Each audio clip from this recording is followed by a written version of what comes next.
In a world where retro gaming has jumped to a fever pitch, one man will give you key advice on what to do excellent retro collecting. Opinions, advice, and you know what? Maybe some just couple rad words that you need to hear.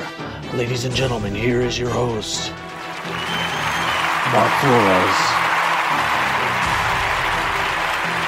Thank you. This is another installment of Retro Collecting 101. I am your host, Mark Flores. Just to let you know that this iteration of Retro Collecting 101 is brought to you by Game Swappers. Game Swappers, buy, sell, and trade. You can contact them at 909-267-4270, or you can contact them on Instagram at GAMESWAPPERS. That's at GAMESWAPPERS. Game Swappers.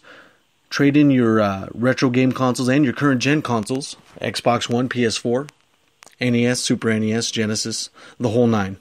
Okay, guys, Retro Collecting 101 has a series of questions that need to be asked. And, you know, there's a few Q&As that I want to get out of the way before we start delving into the actual nitty-gritty of retro collecting, like the hot topics. You'll be sure to know that as soon as some breaking news happens with retro collecting, you'll be first to hear it here, or with opinions about it, and the like. But let's go into it. I like, as you guys may know, I've been collecting for about 4 years. It's been a fun road. I've amassed a whole slew of games from any type of genre. I do enjoy them all. I frequently play a lot of sports games myself, and I do play some of the games that, you know, just span all my time as a kid. I do keep a lot of box games. I do keep a lot of Genesis games boxed, a few NES games boxed. I have a few consoles still boxed up. Just because, you know what, it's like these are the consoles that I've always had a little niche for when I was little. Like I said, I have a 32X boxed. I have a Sega Dreamcast boxed, Sega Saturn boxed, and Nintendo 64 boxed. Those are, to me, you know, those are the most oddest, you know, those are the oddities of my whole console hunting. I think, you know, it's not every day that you get a 32X still complete in box. It's just a rare, you know, it's just an odd console to have. As you all know, the 32X was Sega Genesis' last-ditch effort to dominate the console wars, but it failed miserably just because it needed its own power source, and it occupied 2 power ports on an electrical strip, so that doesn't give you much to work with, especially if you're only working with the 2-prong, you know, your standard wall outlet. You will need a power strip in order to do this. I mean, to actually play the 32X. So speaking of complete in box, how do you properly CIB? What's the most efficient way to go? Do you start with the box? Do you just have the box and then go with manual? How complete is CIB in your opinion?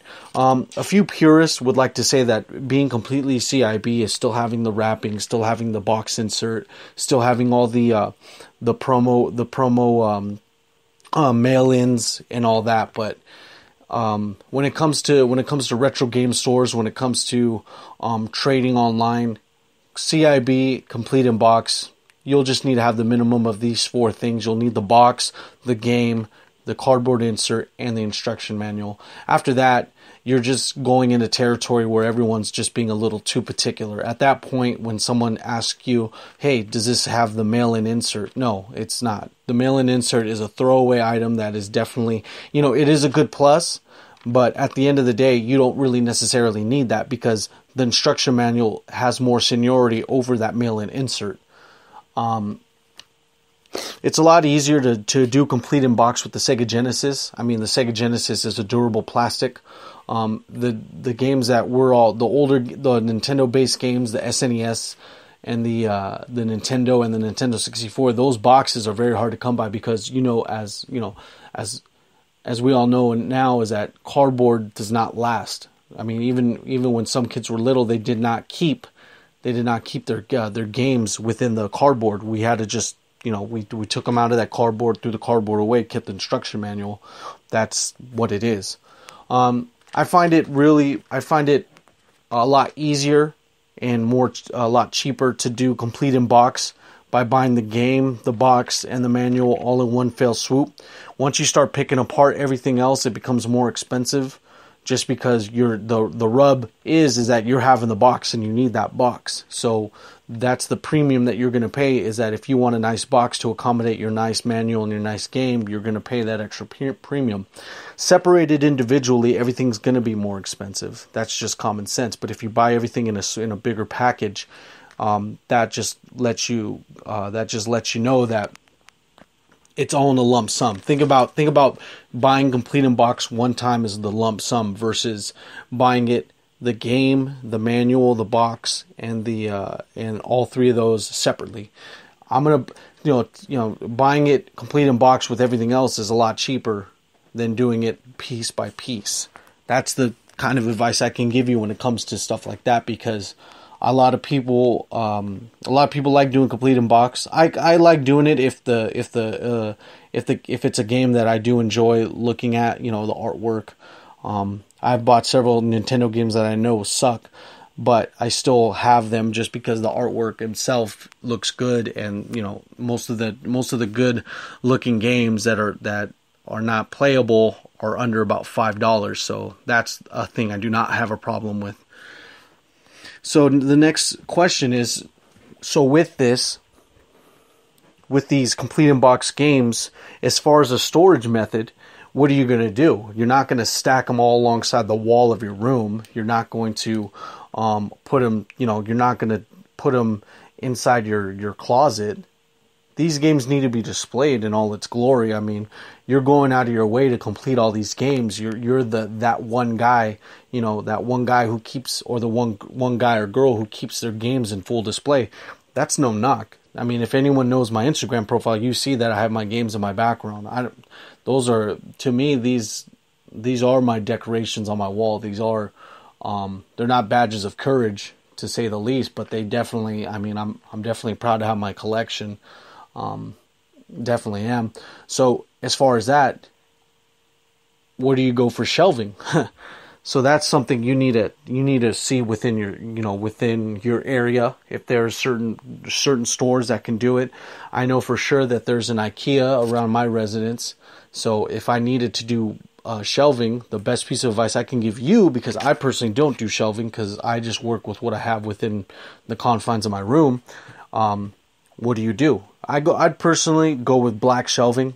The color with any type, it's just one bold color that would fit in any type of house. I mean, there's a definite contrast to the white, to the white wall that you might have versus the black, black shelving that you have. But these black shelving can be customized. The tiers, they usually come with about 4 tiers, especially if they're standing about 7 feet tall by about 5 feet, especially if they're a big bookshelf like that. Those are the ones I recommend, because then you can just, you can display them all in their glory instead of having them all around in a mess.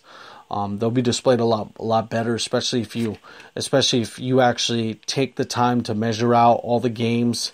How many peg holes you're going to be going up and down on. Especially because at that point they're going to look really nice.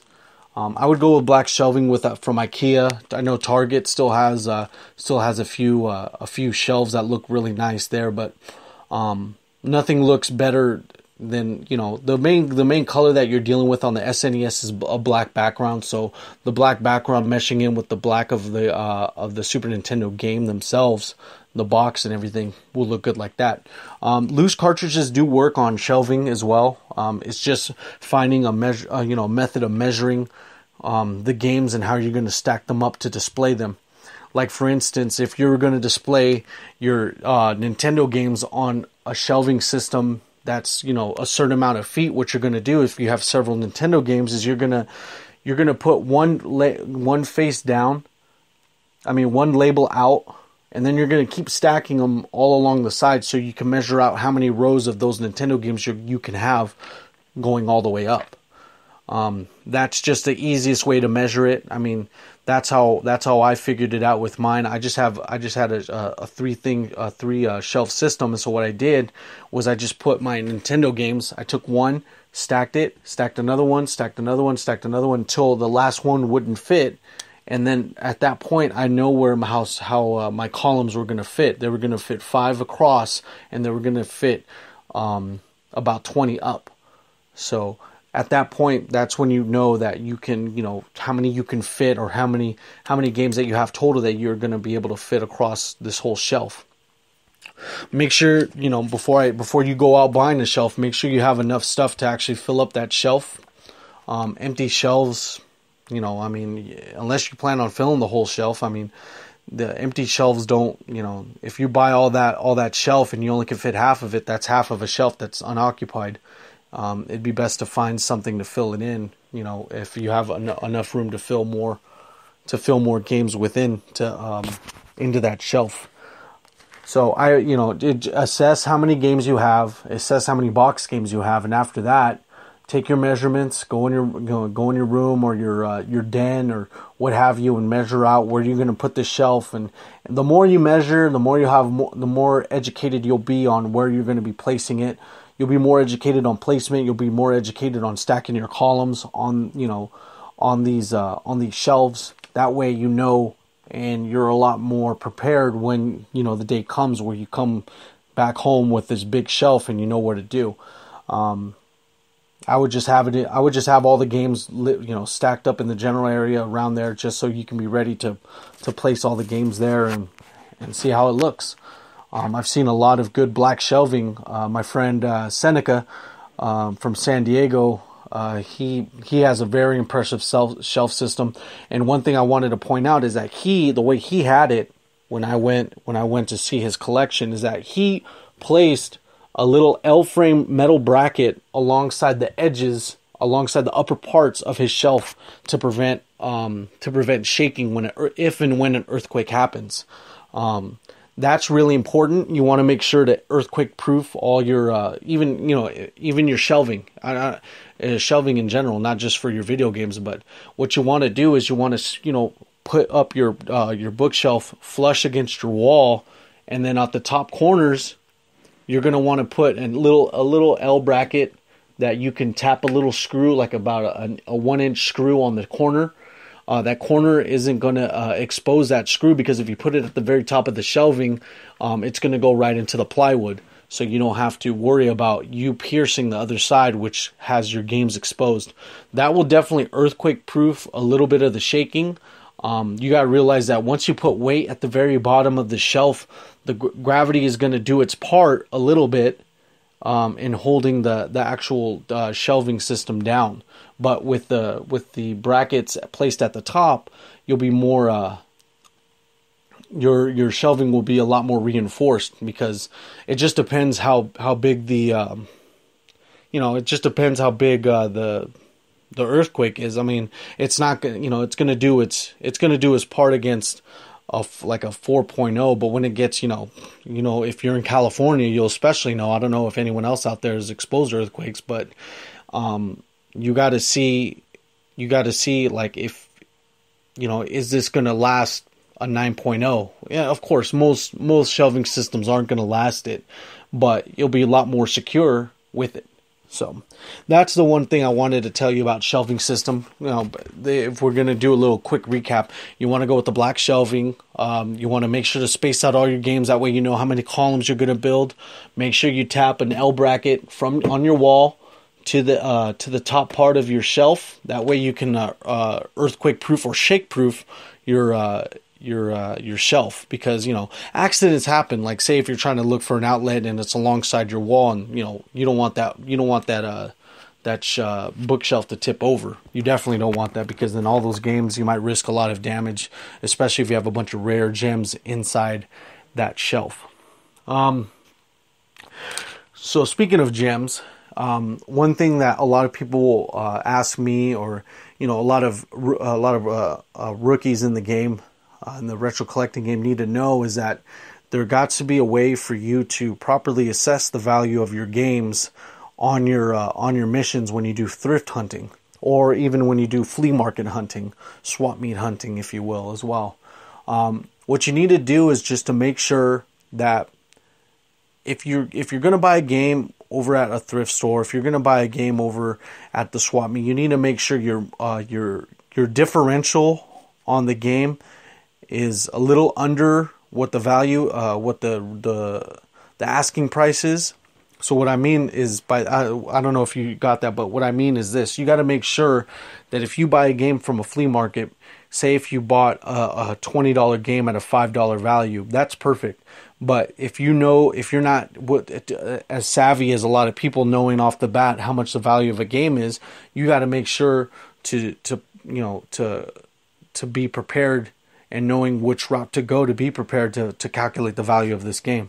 So what you got to do is this. So say if you're at the thrift store. I actually recapped this on Instagram in a later conversation, so I wanted to touch base on it today. So say if you're at the thrift store and you find this game, and you want to make sure that if you want to get it, assess the value, just go get the game, hold it, look up the title, and on your phone, just go on pricecharting.com.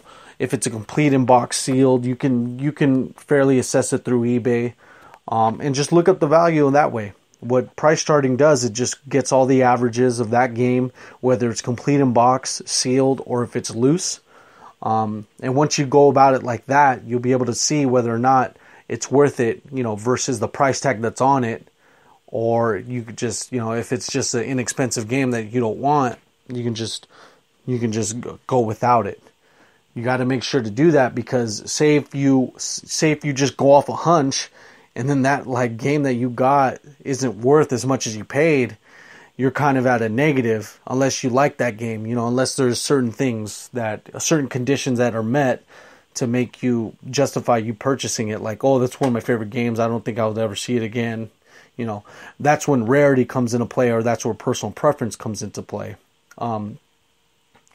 Those rare games, those rare like the Hack series on the PlayStation 2 or the Chibi Robo game on the GameCube, those games sometimes slip through the crack on the uneducated reseller or the uneducated collector that doesn't collect these games.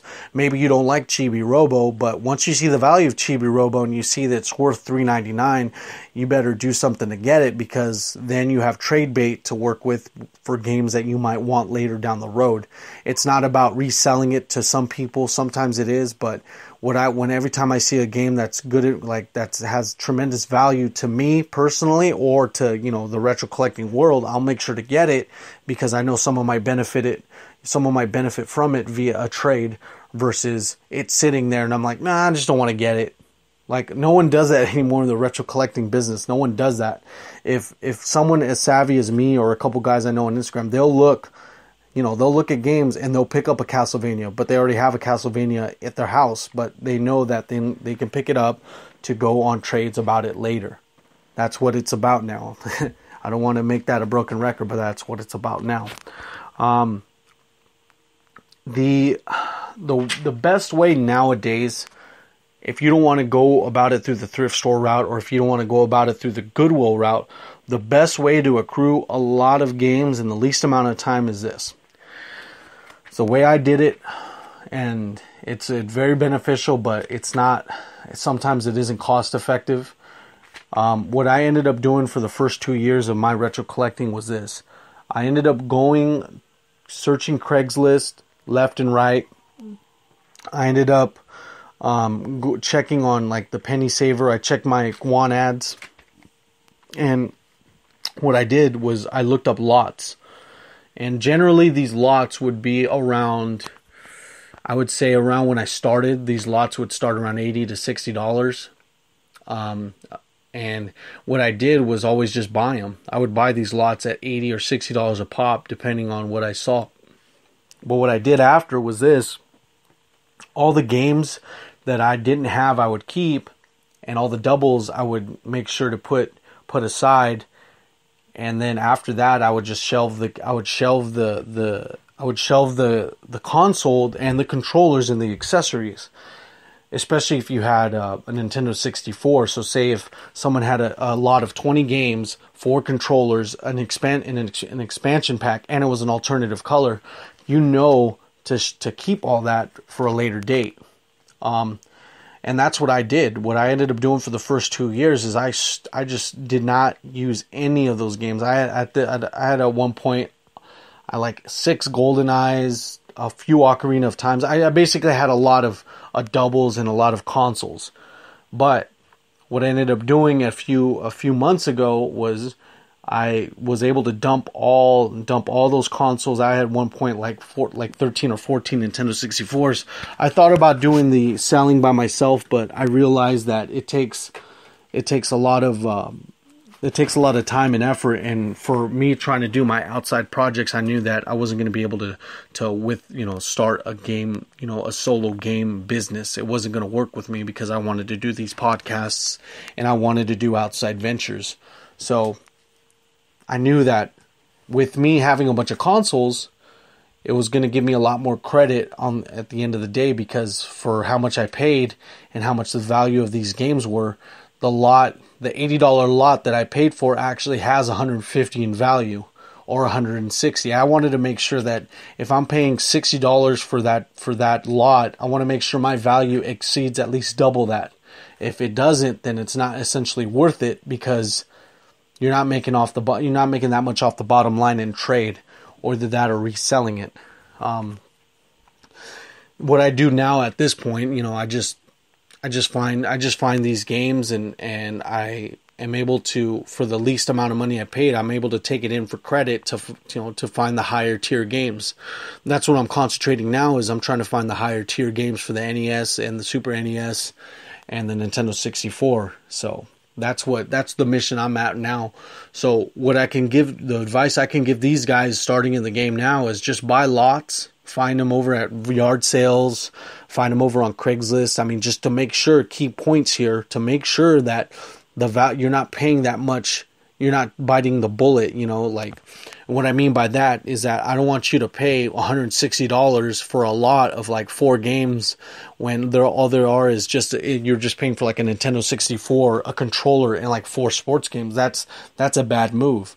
What you need to do is find the lots that are worth, like, you want to find a $60 lot, but then has like 4 games that are super rare, and then has a bunch of controllers and an accessory and, an expansion pack. That way you can pick apart the console, trade away all the controllers. You want to make sure to get the value of what it's worth, because we know nowadays a Nintendo 64 controller can go for about $10, but the alternative colors, red, blue, what have you, are 15 to 20. And especially if you have any rare ones, those go up differently. So if that's a lot of education I can give you on that. That's how I got started. And that's how I was able to amass a bunch of games so quickly, is just because I had a lot of trade bait going around, which was good. But it was really expensive. And now it's just like, I'm at a point where I don't need to spend money to get these games. Rather, I trade and stuff now. But in the beginning, you're going to be spending a lot of your own money, to do it. So like, if you are able to, don't exceed your expenditures, because then you'll be in the poorhouse with a bunch of games that you're going to eventually have to sell. I've seen it way too many times on Instagram where people just end up selling all the whole games, and it's just unfortunate when someone from the retro collective community has to leave like that on those type of terms. So speaking of Instagram and trading and all that, what is the proper etiquette for trading on Instagram? One thing I could tell you is this: I've done several trades on Instagram, and they've all been fair. They've all been very great. I've never had a bad experience. I never had a bad experience on either end. So what I could tell you is this: what you need to do if you're going to be the person if you're the person selling the game, even if you're buying or selling, what you need to do is you need to communicate with the other party. I can't stress that enough. Communication within Instagram is super key, Because if you do not communicate with the other party, then that leads people to, that leads other people, the person on the other end, to be suspect of your actions. But what I need to specify first is that you need to have references for the person that you're trading with. What you need to do, the proper way to do it is after someone asks you for reference, just do a quick screenshot of your profile, or just post up a video and ask people to give you to write down recommendations or references from them into your comment section. And once the guy on the receiving end sees all that, I mean, he has no problem because a bunch of guys vouch for him. That's what happened to me a couple times where I had to have people vouch for me. And as long as I even was so confident enough to guarantee them that you'll have no one saying a bad thing about me, is because there's no one that can say a bad thing about me, is because I go about my trades very professionally. I communicate to the T. I take as many photos as I can of the receipts and the package. And, I want to make sure that people on the other end are treated how they want to be treated. It's you treat them like a customer. I know people sometimes are the lack thereof on the other end, but hey, it's what I do and how I do it. And that's what I want to tell people, is that it's communication, rapport, and validity. Rapport, the rapport is going to be when you can have people vouch for you on these trades that you've done beforehand. That's how you do it. You just note all your successful trades. You have people comment about them. That's what you could do for the rapport side. And then validity. For validity, you got to make sure to send tracking numbers, send receipts, send anything you can to give the guy on the other end the confidence that you're actually who you say you are. As far as, I'm going to send you this game. There's no problem. Here's the receipt. I'm at UPS. Just communicate. Just give them a smorgasbord of messages, so that way they have no way to question otherwise. That's what I got to tell people. That's the advice I can give you. If you're going to be trading on Instagram, make sure you do it with the right people. I've heard so many stories about people having fraud committed to them, and that hurts my heart, because there's a lot of people in the Retro Collective community that I can personally vouch for, that I've had great experiences with.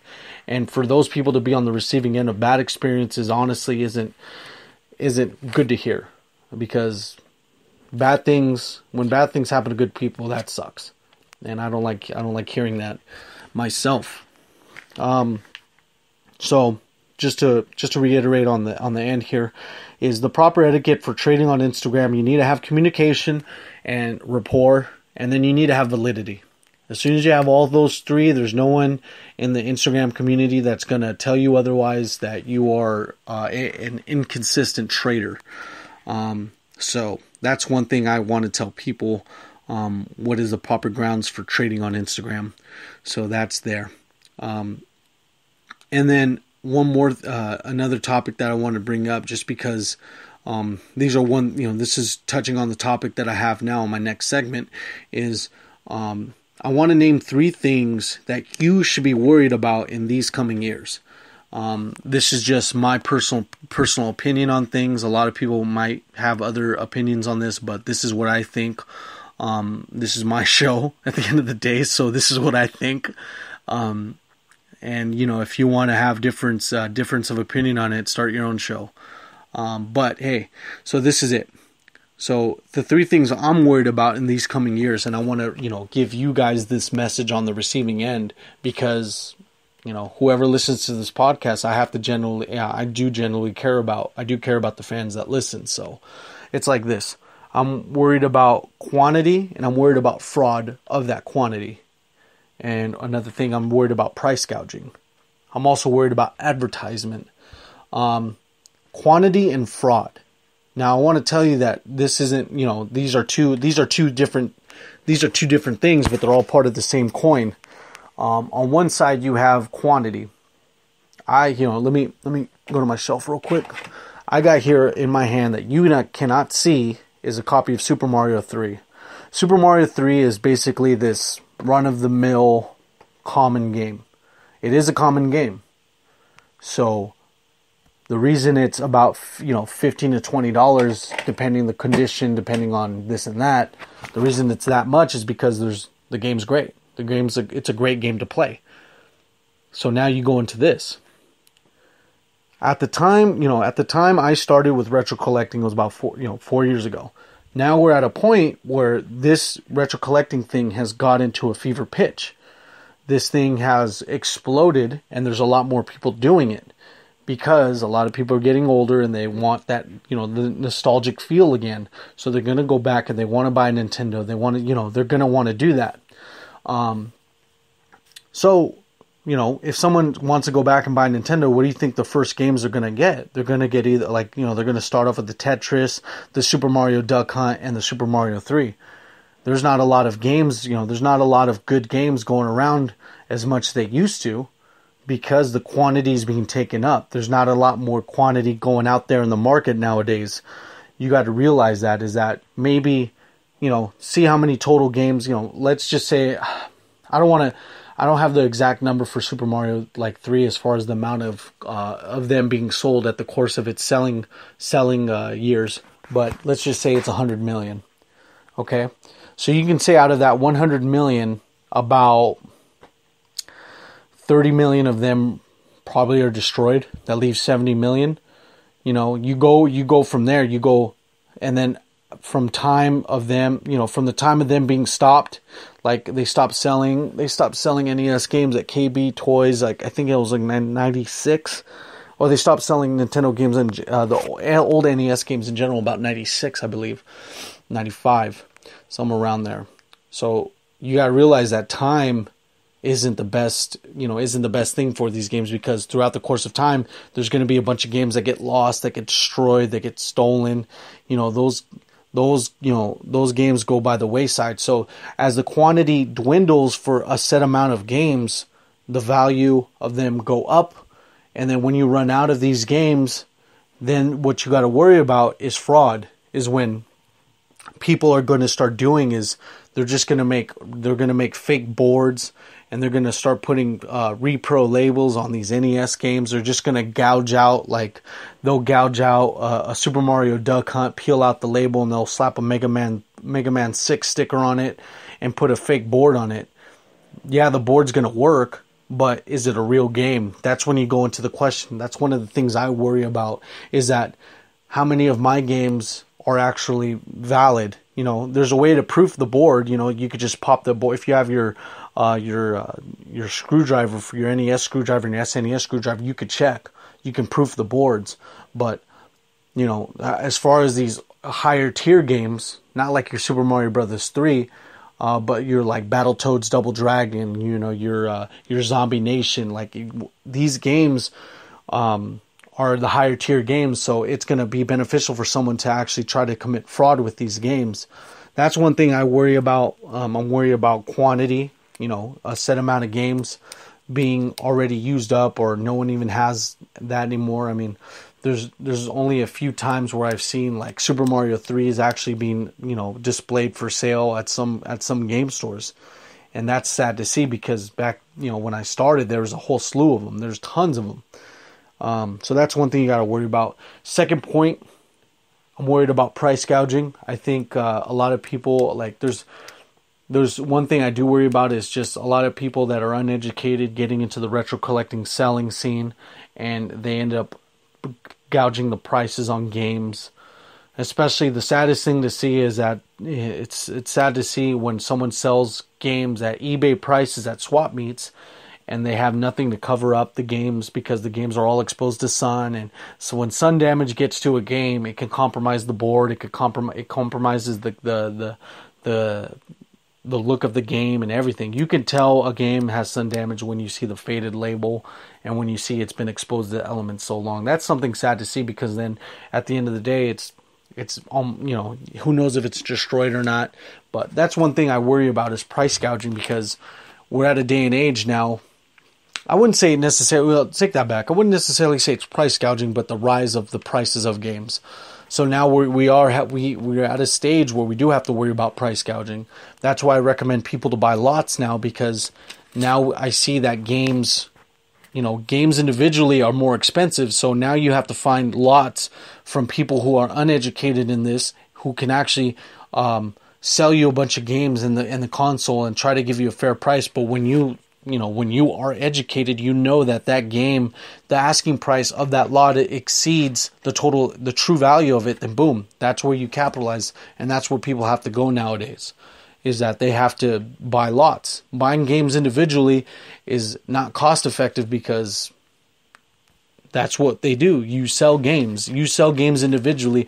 I'm going to sell you a Double Dragon at $10. I'm going to sell you a Double Dragon 2 at 15. It's like, or however their prices are. But buying them at lots is the most inexpensive, the more cheaper way. Think of it as buying it bulk at like a Costco or a Sam's Club. You don't want to buy that individual bottle of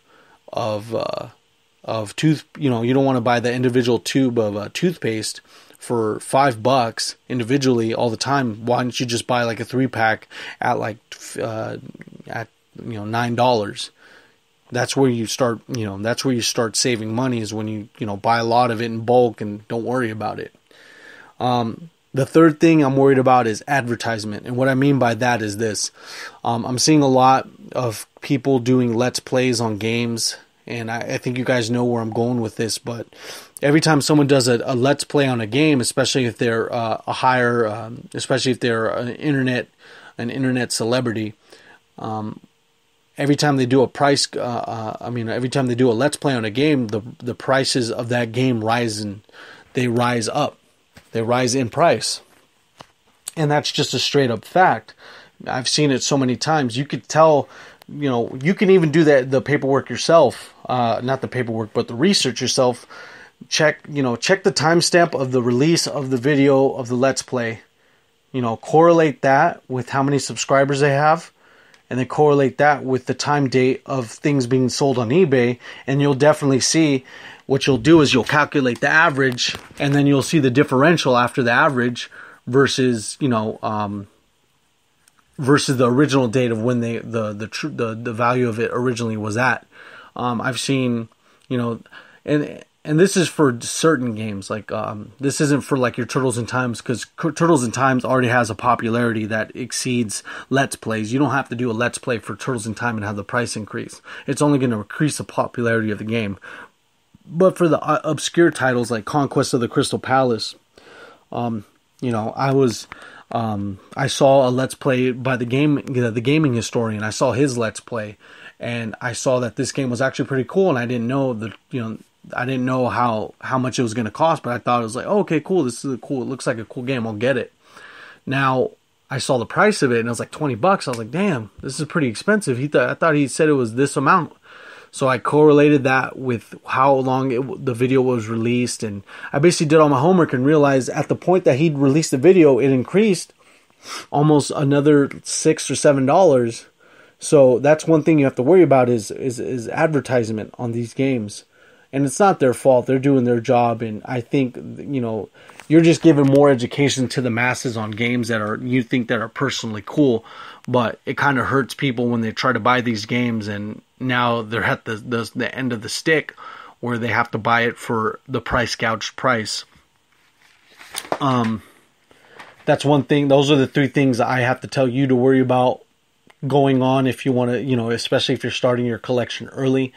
Trying to get these good games out of the way. It's going to be a very expensive ride if you don't do it properly.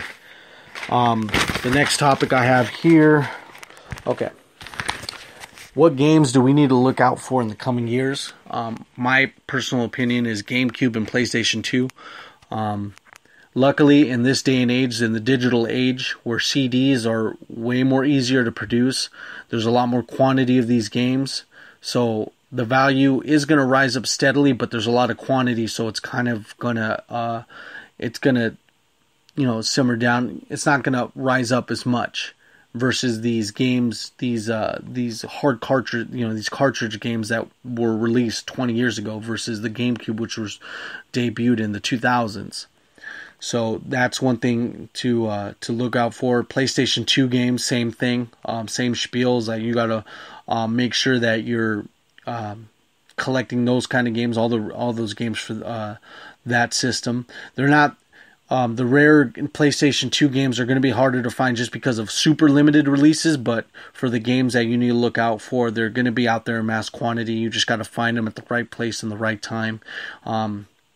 Condition on scratches and stuff, you got to look out for that. That's one thing I can give you advice on, is to look out for those kind of games, because those games are now being hunted for early. Now a lot more now that we're in 2016. That's something you got to look out for these days. Now, speaking of consoles here, one console that I recommend to have to maximize your bottom line, if you're starting out as a retro collector, I can fairly assume that you don't have a tube TV to display your games, so that's perfect.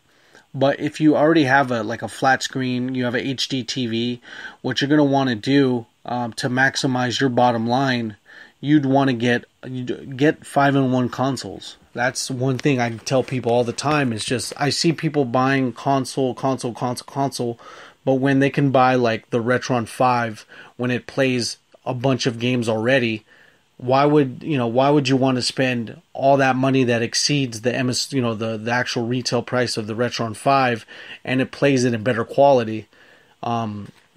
See, in my situation now, I have a tube TV and I have the consoles. So I'm already stuck with these consoles. I don't want to go to the Retron 5 now, because then I'll have all these consoles that I'm not going to use. That's the rub of that situation. But if you're starting out, save yourself some time, save yourself some money, save yourself a bunch of switchboards, AV switchboards and stuff like that. You save yourself the time on that by getting yourself like a Retron 5, because you're going to see that a console that plays the SNES, the Super Famicom, the NES, the Game Boy, the Game Boy Advance, and the Genesis, that's kind of that's almost 75% of the retro game market already taken care of in one fell swoop, except for the Nintendo 64, the Sega Saturn, and the like. But what you need to do is, like this, we're talking about maximizing your finances so you're able to buy these games versus buying the console, buying another controller, buying this, buying that. You don't need to do all that if you already have the said console. I know but at the end of the day, if you're a purist, you're going to end up buying the console anyway. So, but that's just my piece of advice I can give someone that's starting and up and coming. But yeah, I mean, try your best to find 3-in-1 consoles, or it's going to be easier to do that. I mean, I know it's third party, but if you can get past the point where it's all like, well, I wanted the NES because it's going to have the box, it's going to have the console. You can do that. That's fine. It's your situation. But if you want to, if you're a collector that's starting off in the game and wants to make sure that they're doing it very inexpensively, just buy a 5-in-1 console, buy a 3-in-1 console, do it like that. That way you're able to maximize and buy all the other games that you need to get. I mean, think about it like this: the MSRP for Super Nintendo is about $70. The MSRP for a Nintendo is $50, and a Game Boy is $20. So you're already looking at $120 for the SNES and the NES, and then you're looking at another $20 for the Game Boy. That's already almost nearing the MSRP of the Retron 5, and then you still have to do the Genesis, the Super Famicom, and the Game Boy Advance. And then you're looking at, now you're not even looking at the fact that the Retron 5 plays these games in better quality. I mean, you don't have to worry about switchboards because you're going to be hooking up a bunch of systems on one TV, and then you're going to have to buy a tube TV if you don't already have one. So these are things you got to factor in. I mean, I'm not trying to chastise all these people that have consoles and stuff. I have consoles myself, so it's not a thing of that. It's just giving advice. I'm on the outside looking in on this situation because now I have my consoles myself. So telling these for the hipsters that play the games now, or the people that are new into this game. Label condition, Do you care? Should you care? At the I always show my games with fucked up labels. I personally don't care if my label's jacked up at all. If it, I go by the old mantra: if it plays, it plays. You could be the guy or the gal who likes games that are crispy labeled. But you're gonna be paying the top value for the label. You know what I mean? I have a Mega Man 7 for the SNES that I paid a couple bucks less for just because the label was torn. You got to realize is that maybe that we're talking about maximizing your finances here. Maybe it'd be more beneficial for you to take these rare games. You may have to bite the bullet on your label preference just to make sure that you have the game, because with the day and age now of quantity being taken up, maybe you might not see these games again, and maybe the price might rise up, like Castlevania Dracula X or Sculptor's Cut. I mean, you gotta realize now is that this retro collecting thing coming at a fever pitch. Prices are gonna go up, and so maybe you gotta see is that maybe the game that you're presented at now with the bad label, you might want to get it because then you'll have that game, and when that game comes across again, you might want to use that older game for, to do a label upgrade, or to go about it through other means, or find a label upgrade for other games. But personally, I don't care if my labels are bad. I know that if the game plays, then that's perfect. I mean, I've seen good labels with games that are rusted out or corroded, So, but that's saying in the context of it not working at all. Like we're talking about that. But what I tell people is, I mean, at this point, you got to get what you got to get. You're gonna pay extra coin you're gonna pay a little bit more. You're gonna pay the top value for the label being super crisp, especially on eBay now, and especially at some specialty stores that carry the rare games. But yeah, that is what I have to tell you about that. It's what these are just my personal opinions and experiences, and like I said, if you want to talk to me about them, I'm always open to talk to people about it. I do like running my yap about retro games. So this has been another installment of Retro Collecting 101. I want to thank all you guys for listening in. The amount of views I get for all these videos, whether it's wrestling, whether it's video games, or whether it's me just joking around with my best friend, you guys really, I don't want to get like all bent up and emotional about it, but it's like you guys, push me to be a better host. If you guys like the show, then I'm doing my job as far as that goes, and I like doing a good show for people. I like educating people on games, or my opinion on things. It's what I do. It's what I love to do. And by you guys showing me, you guys view my, I'm already eclipsed 600 views, and I barely started like a week and a half ago. That shows that you guys enjoy the content, and that you guys are actually, going out of your way to view and listen to my stuff. And I'm really, like I said, I'm really astonished, and I'm really grateful for how you guys go about things and listen to my stuff. It's really flattering, and I do appreciate it. Okay. Retro Collecting 101 has been brought to you by Game Swappers. Game Swappers. Buy, sell, and trade your retro game consoles and current gen consoles. Xbox One and PlayStation 4, NES, SNES, Nintendo 64, all the retro games. You can get in contact with them by calling 909-267-4270, or you can follow them on Instagram at GAMESWAPPERS. That's at GAMESWAPPERS, Game Swappers. Buy, sell, and trade. Alright guys, I want to wish you guys a good night. This has been the second installment of Retro Collecting 101. Stay tuned tomorrow. I'm going to have Andre come over, and we're going to do another segment of the Mark and Andre show. It's going to be about past places that we all loved going to. I'm talking about Discovery Zone. I'm talking about Blockbuster, Hollywood Video. I'm going to be talking about all that. If you guys have any recommendations to places that I should be talking about, please drop it on the line of my comments. Please let me know via Instagram, via Facebook. I am on those social medias. So please be sure to let me know. Have a good night, guys. Thank you.